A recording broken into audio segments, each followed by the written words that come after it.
All right, what's up, fellas? Well, today, the kid and I are getting the F80s ready for Impact, so we're gonna be at Impact this weekend. First time taking both F80s to a BMW-centric car show, so really looking forward to that.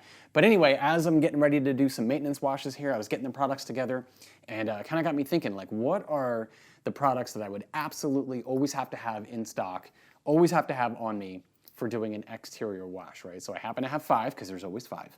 So I got 5 products here that I always need to have around, and I thought, you know, even though, to me, like, I've been using these products for years, and so I figure, well, if I know about them, probably everybody knows about them, but maybe not, right? Like, so maybe you're just getting into detailing, or you know, maybe you're just really getting into the product world side of things, and maybe one of these will be new to you, you haven't heard of before, you might be interested in checking out. I know that, like, I learn about most of my stuff through other videos in the detailing community, but also comments left on past detailing videos that I've done where somebody would recommend something that they use, and a lot of times it turns out to be something really cool. One of those products, actually, I'll be making a video on next week. So with that being said, comment below, let me know what you're using, let me know what your favorite stuff is.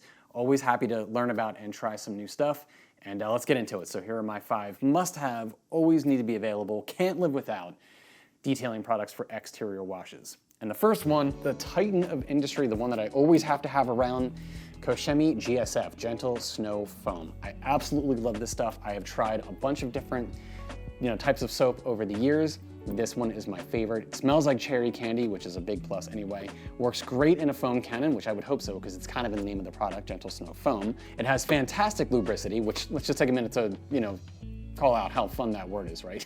Lubricity. But anyway, yeah, super slick, and what I love is that you put this stuff through a foam cannon on your car, even after it dwells off a little bit, it leaves plenty of that slickness residue behind, so when you follow it up with your wash mitt, it's got great slickness and easy on your paint. I would also mention that, I used to buy this in the 1 liter bottle, but it just goes way too quickly, so it's now 5 liters every time I order, and I recently got turned on to this little tap here, so I got this from Obsessed Garage, so it's a little tap, and it just makes loading into your foam cannon a lot easier. So if you got the big bottle of this, highly recommend that. All right, let's see, next up, probably tied for first, if not slight second place for always have to have this stuff on hand. This is P&S Brake Buster.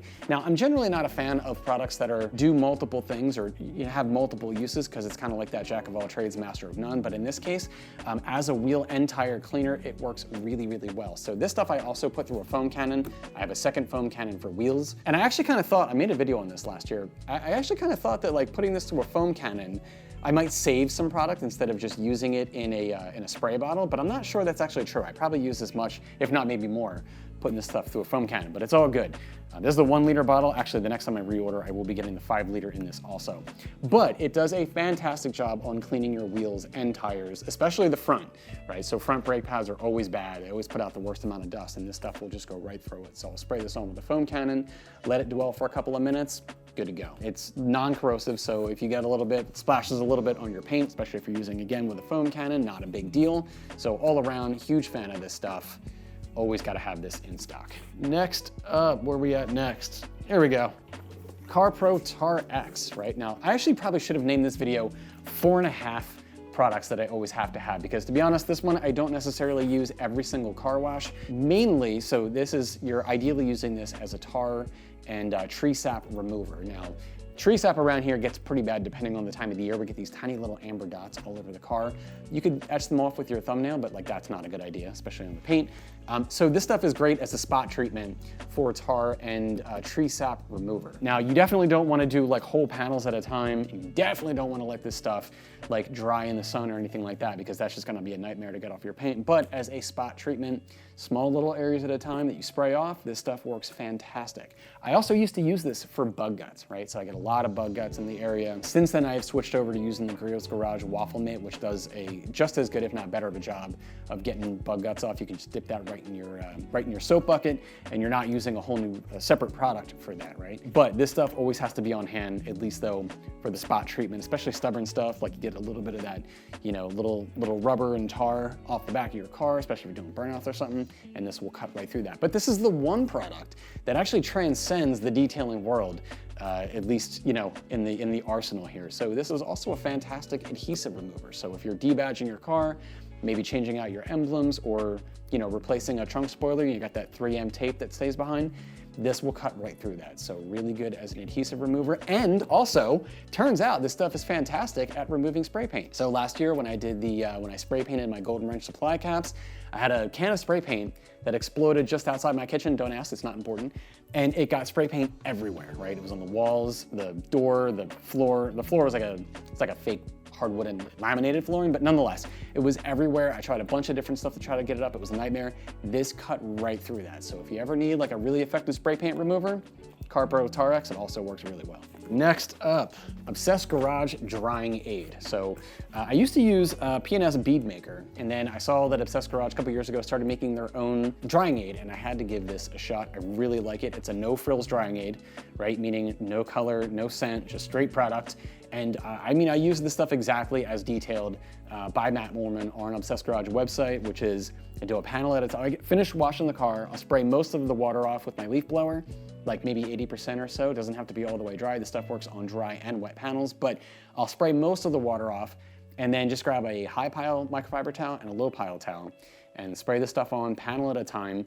And I mean, you have to kind of work it into the paint a little bit so it doesn't just come right off, which is why it's good to have that second follow-up towel to get any of the residue. But it works on everything. It works on paint, glass, trim. You can use it like on the whole outside of the car. Also great lubricity. But yeah, it just leaves a really great shine, nice glossy look, nice finisher to the car. And especially like if it's within the first couple of months that you've waxed your car or done a ceramic coating, the slickness on the car is insane, but even if most of your wax has worn off, for a couple of days, you'll still get nice slickness to the car, and it's just a nice glossy finish. So this stuff, huge fan of it. I think they make it in a bigger size. I think this is the 1 gallon size. This is the 1 gallon size, but I think they also make it in a 5 gallon, so I might have to step it up next time I order. But anyway, Obsessed Garage, drying aid, this stuff is fantastic. And finally, Meguiar's Hyperdressing D170. Now, like I said, I'm normally not a fan of products that have multiple uses, but I don't know that that counts in this case. So I use this as a tire dressing and also as an engine bay dressing. But it really, if you think about it, it really serves the same purpose, right? I mean, it's dressing up rubber and plastic in particular. I mean, you can use it on anything in the engine bay, but in particular, it really shines on making rubber and plastic look nice. Now, the cool thing about this is that you can sort of set your desired dilution ratio depending on how shiny you want your, whatever it is that you're dressing up. When it comes to tires, which is the primary thing that I use this for, I hate like really wet looking tires. It's not natural. I don't think tires should be, you know, that really wet black look, but whatever, you gotta do you. So I dilute this to a 1:4 ratio, and I think it just gives it like that nice sheen, right? So that nice kind of finished look to it without being overly shiny, but not looking like that dull black finish. And that same dilution ratio, I use it in the engine bay. Fantastic. I made a video on that actually, I think last year, doing the engine bay dress up with just an all-purpose cleaner, brush everything down, spray it off, dry it, spray this on the entire engine bay, drop the hood, and you're good to go. You can come back the next day, wipe off the residue, and it makes all of the rubber, all the plastic look brand new. Again, just that nice black sheen without being too shiny. Love it for that. I did actually also try this recently on floor mats. If you saw the interior detailing video I did recently, first time I gave this a try on floor mats. As predicted, it made the floor mats a little too slick, right? Like it kind of left a little bit of an oily residue that I didn't love. Not good to have slippery floor mats. However, what was kind of surprising, and the one area that I did find that I love this for, that I'm gonna keep using it for, is actually my rear trunk mat. So I have the all-weather floor mats and trunk mat, and I found that because I usually just used to use an all-purpose cleaner to clean the mats, and it just made it so the trunk mat in particular just had crazy friction. So if you tried to put something on the trunk mat and push it to the back of the trunk, it was really difficult just because of how much friction and resistance there was in sliding everything. But now, ever since I put this on there, everything just glides, which is just, I don't know, works really well if you have an all-weather trunk mat. So anyway, Meguiar's Hyperdressing, gotta have this in stock. And I think this might be like the original bottle that I bought. I don't remember. I think this might be the original. And if you see, it's up to here. Here's the fill line on a 1 gallon bottle. So even though I use this every single time that I wash my car, at the very least for the tires, I don't do an engine bay dressing every time I do a maintenance wash, but fairly often, you know, but as a tire dressing, so you don't use a lot of this stuff. So if you buy the huge gallon of this, it will last a really, really long time. All right, guys, well, that is my list of stuff. Hope you have enjoyed that. Like I said, I kind of figured that like everybody knows about these products and what they are, but I don't know, maybe not, right? So maybe you're just getting into detailing and you come across this video. Maybe you've been into detailing for a while, but like one or more of these products you just haven't really heard of before or haven't heard described, and maybe it's something you want to check out. So links to everything in the description below, but more importantly, let me know what you're using. Let me know what your favorites are. Detailing products are something I've just really gotten into over the past couple of years. And yeah, I'm always happy to hear about new stuff, try new stuff. And I've certainly gotten some great suggestions from some past detailing videos, so I always appreciate that. So yeah, let me know what you're using. Give this video a like if you enjoyed it. Subscribe if you have not already. A lot more detailing stuff coming soon, and I will catch you guys in the next one. Thanks for watching.